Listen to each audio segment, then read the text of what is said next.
sa on-air at may init na balikan. Isang dalagitang academic achiever sa Mandaluyong ang natagpo ang wala ng buhay sa baba ng gusali ng kanilang eskwelahan matapos itong tumalon sa ika-4 na palapag ng ulit.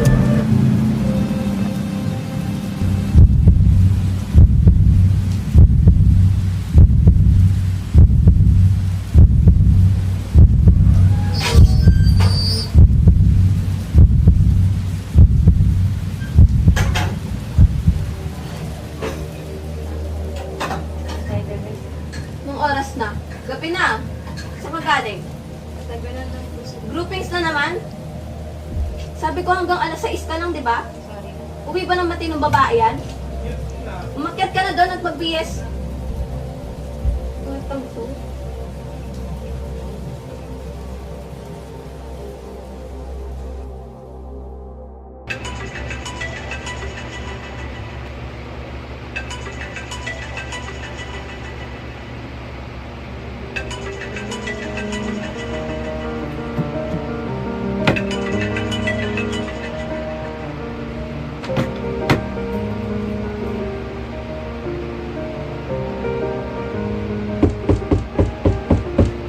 Nak, Ivy, gising na. Bumangon ka na dyan. Malilate ka na. Bangon na po.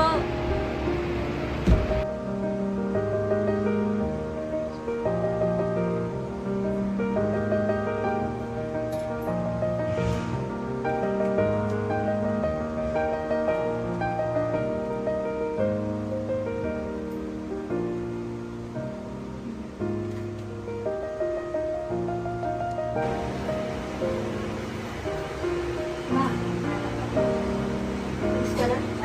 Pasok na. Ingat ha. May maaga.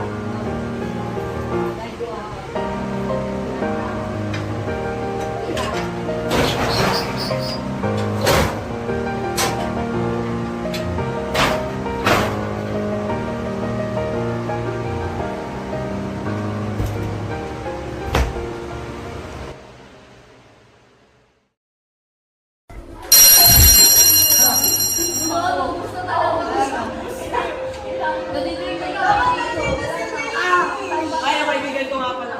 Pogi-pogi. What's up? Mali ka. Ito nga siya, ano? Kuya, hindi okay maganda? Uy, ano, CR lang ako. No, you're not a CR. You're more than just a CR. Ano?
Gabi na. Ba't di ka pa umuwi? Tali-talino mo pero Emigil. Huwag ka na umasa ka.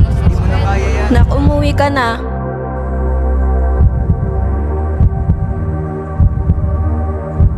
Uwi agad ah. Hanggang alas 6 ka lang. Nak, umuwi ka na.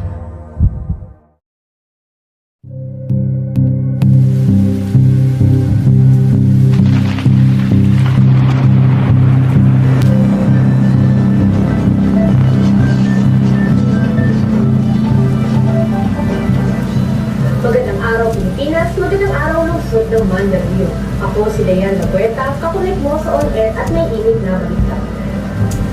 Isang dalagitang academic achiever sa Mandaluyong ang natagpo ang wala ng buhay sa baba ng gusali ng kanilang eskwelahan matapos itong tumalon sa ika-4 na palapag noong linggo. Dahil umano sa mental health pressure. Ayon sa ulat ng kanyang ina at mga kaibigan, hindi nila inaasahan na gagawin ito ng biktima dahil nakikita ng lahat na masayahing bata at magaling sa klase si Ivy. Sa katunayan, siya ay isa sa mga makakakuha ng mataas na parangasana sa darating na awarding ng kanilang paaralan. Base sa impormasyon ng lokal na pulisya, nakita ang bangkay ng dalagita ng sumigaw at humingi ng saklolo ang isa sa mga utilities na naglilinis sa gusali. Pinaniniwalaan naman ng maraming na nagawa ito ng biktima dahil sa sobrang pagod at pressure sa eskwelahan, na isa sa mga naging dahilan ng pagpapakamatay nito. Kaya tips, i-promote ang paghahanap ng profesional na tulong dahil walang masama sa paghingi ng tulong kung kinakailangan mo. Kahit para sa mas tiyak at malusog na komunidad, pansinin ang bawat problema ng isa't isa. Para sa impormasyon at tulong, mayaring makipag-ugnayan sa mga sumusunod na hotline ng mga profesional. At yan ang mga balita sa oras na ito. Muli ako ang iyong kakonect Dayan Labuerta, nagpapaalala ang mahalaga ang kalusugan at ang buhay mo. Ito ang Banda Balita hanggang sa susunod tip.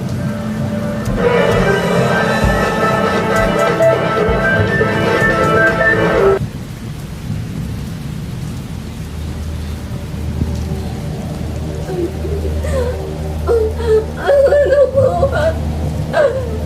Ivy! Ano po? Patawarin mo ako, anak.